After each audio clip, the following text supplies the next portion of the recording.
Hi, I'm Mark Rushka. Welcome to my sixth attempt to show the existence of an ancient microlithic abstract art figurative language. The Mammoth people were an advanced white culture that was chased out of their beloved homeland of what is now Kamchatka, Russia. A violently erupting volcano and its pursuing ash cloud forced the fleeing Mammoth people and their domesticated animals that included the gray Columbian mammoth onto the Pacific Ocean's summertime ice sheet. They followed the southern edge of it east to present-day Washington state. After many epic disasters, they ended up at the Spanish diggings in present-day east-central Wyoming. Then they moved southeasterly through the sandhills of Nebraska and eventually ended up where I live and figured out their very existence, near Ulysses, Nebraska, which coincidentally is centered in the middle of the North American continent. One of the Mammoth people hunter-herder microlithic abstract artists' repetitive themes involved different members of the lead family falling through the predator ice as they trekked in their long mammoth caravan. In this video, I'm going to show how a master microlithic abstract artisan created an abstract artwork storytelling tool with imagery of Grandpa, his rambunctious, inexperienced young lad grandson, and the grandson's best bud that happened to be a bloodhound pup. The inexperienced waist-high young lad got himself into deep water that he couldn't get himself out of when he ventured out onto thin ice. The predator ice would surely have taken his inexperienced young life had it not been for the heroics of his wolfing bloodhound pup. As I explained in the previous video, these knife scraper eating utensils were created to be microlithic abstract artwork storytelling tools, first and foremost, with the utility of the tool a secondary consideration.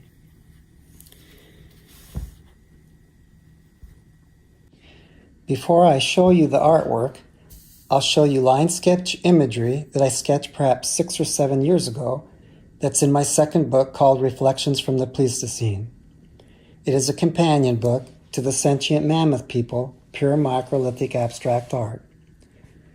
The line sketch illustrations will help freeze the imagery into your mind's eye. Then for the first time, I will attempt to show you the complete folklore tale that's incorporated into the rotational change-up storytelling tool. Before I get into the storyline, I'll show you the utilitarian use of the knife scraper eating utensil. Then I will play the role of Grandpa, telling the folklore tale to his grandchildren, especially the rambunctious, inexperienced grandsons, in an effort to reinforce the dangers of venturing onto the thin predator ice, not to mention how important it is to keep your best bud at your side when you venture off to explore. So to start, I'll show you a few illustrations to freeze in your mind's eye what their environment was like at that time. Here's just one example. This is the lead family. One of the members of the lead family broke through the predator ice. It was the fair young maiden. She was riding her horse, and they broke through the ice, and the rest of the family worked together to help rescue her. So that gives you one example of that they had to deal with that in their environment. In this illustration, I just want you to concentrate on Dad's head and left shoulder here, and his son's face and shoulder too. Just kind of freeze their imagery in your mind's eye. Dad, of course, is how Grandpa looks too. Okay. Go to another one. Here's an illustration of one of the repetitive themes has the bloodhound pup. Grandpa's laying on a cot in that one, and the bloodhound pup has its head resting on his legs. So he's fairly common in many of the interpretations. This last one is the one we'll kind of focus on because the imagery on this stone is going to be quite a bit like this. So here's the piece. It's a highly polished stone picked up at the Spanish diggings last year, and I just interpreted it over the winter. Doesn't look like anything, just a stone. It is, so now I'll show you the utilitarian parts of the stone. It was, and this is the napped edge. See the napped edge? It's a scraper edge, but it's also a knife edge because there's bifacial napping. You could hold the piece comfortably in your hand and to use it as a knife. It's a knife scraper eating utensil. When I say scraper too, you could have used this edge as scraper, or this edge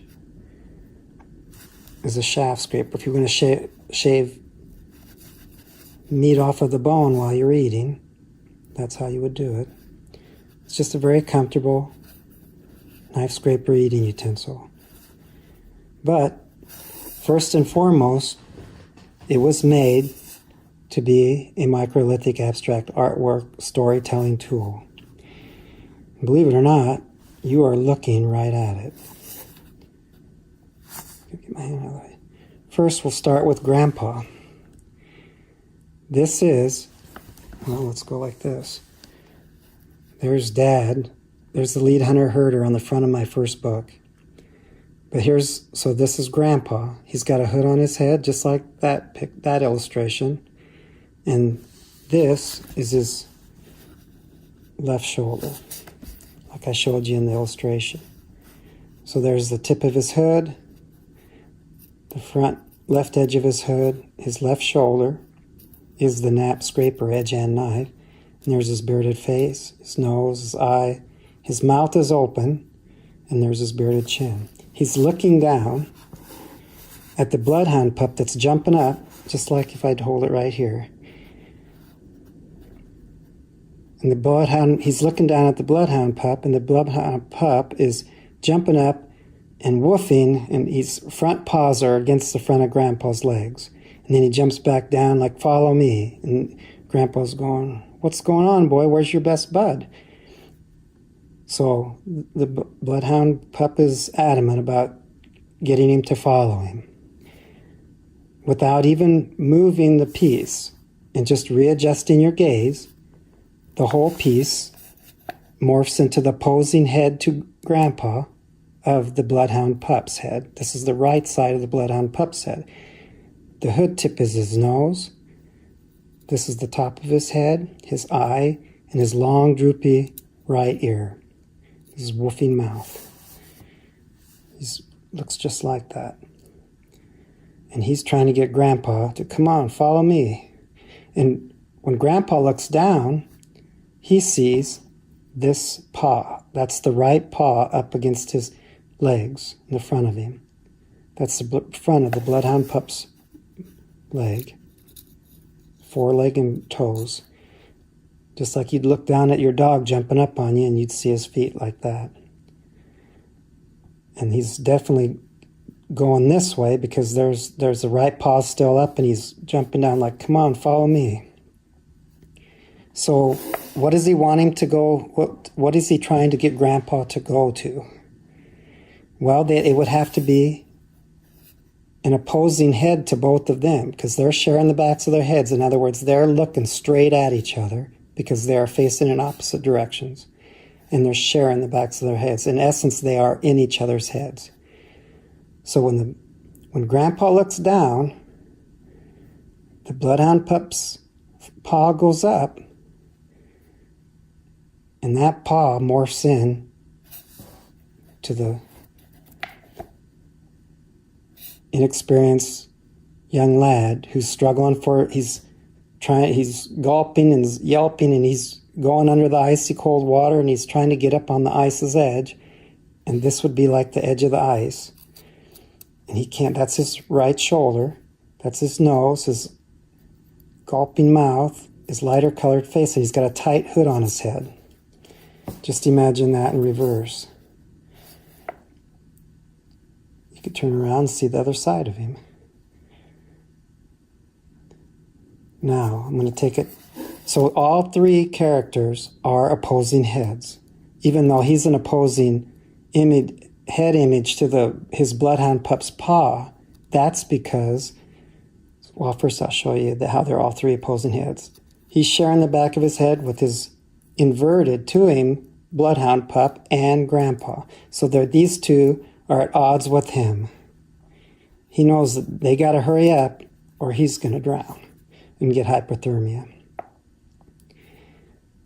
And that's how they're all tied up, because they're in the backs of each other's heads. They're opposing heads.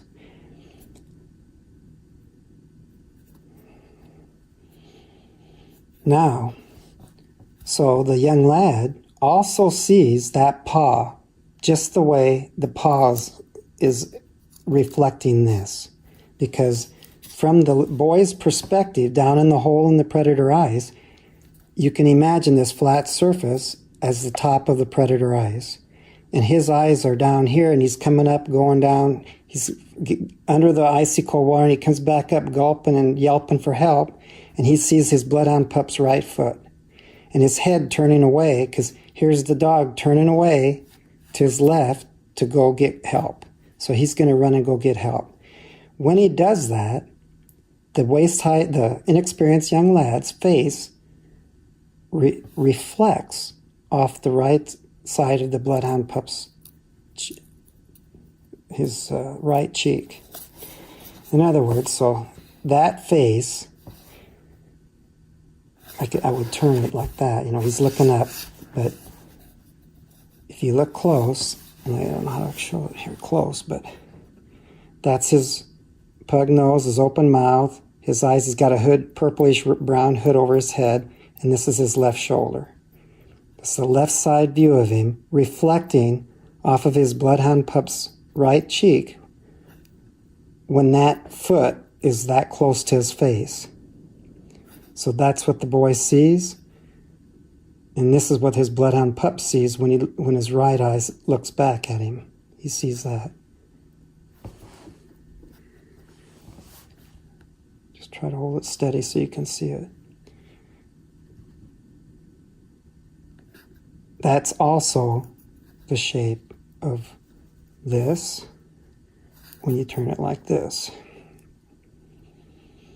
Now, it gets even better. So when the bloodhound pup, a lot of times a master microlithic abstract artisan will show two images to back it up.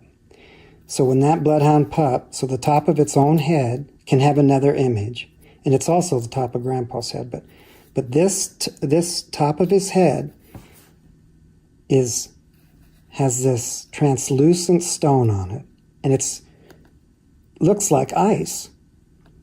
And what it is a further away image of the front of the bloodhound pup dog's head and face.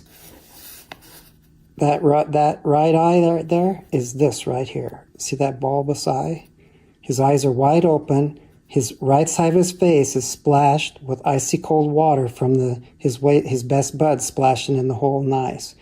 His right ear is flopping down, and it's rubbed out right around the front of his woofing mouth because his head is going like this. He's turning away from his best bud to go get help. He's turning like that.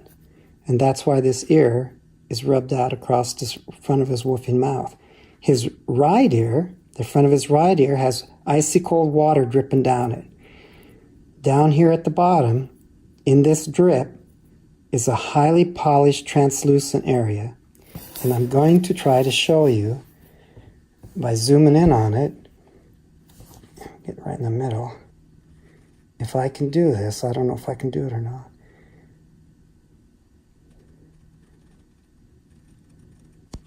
See how before it starts falling apart. I don't know if we're going to be able to do it. But inside this icy drip is a translucent three-dimensional face of the head and face of it's right there. You can almost see it. There's just a little, if I could shade it. There's the white face of the boy, his hood-covered head, his open mouth is right there. And it's right in there. And if I just could hold it so it could focus on it, you can see it in there. I can't get his eyes. I can get his mouth is right there. He's three-dimensional. He's in the stone, just like if he went underwater. And when he pops his head up, then this is the snowy edge of the ice, and he's in the hole. And if you just, I'm going to try to hold it still. And if you just move your gaze from him across to over here, you'll see the second, they're like proto-cinema images which show motion. So like this is the front left side of his face. This is the front right side of his face. And this is the edge of the top of the ice that the dog is on. And this is the hole he's in. And there's his face. He looks in. There's his left eye, right eye, his open mouth. He's just the opposite mirror image of this one. It's right across. They're both reflections off of that bloodhound pup that's turning away. And the bloodhound pup is the image you see right behind him, like right here. Just go slow and see if you can see it. See that ear rubbed out, that right eye. It looks just like that. Right eye, his nose, his rubbed out big floppy ear. And he's turning away to go get Grandpa. And as he turns away, the struggling boy can literally see himself reflecting out of that drip. And he can see himself over here too. And those images, and I'll just come back out of, those images are just these images, close up.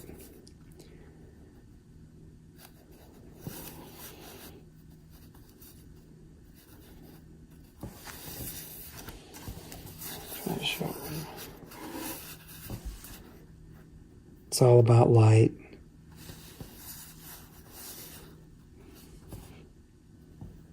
That paw, that's what, I knew that was special when I saw it. But if you almost don't know what you're looking for, you would never see it. From one distinct angle, there it all is, including the reflection of the boy.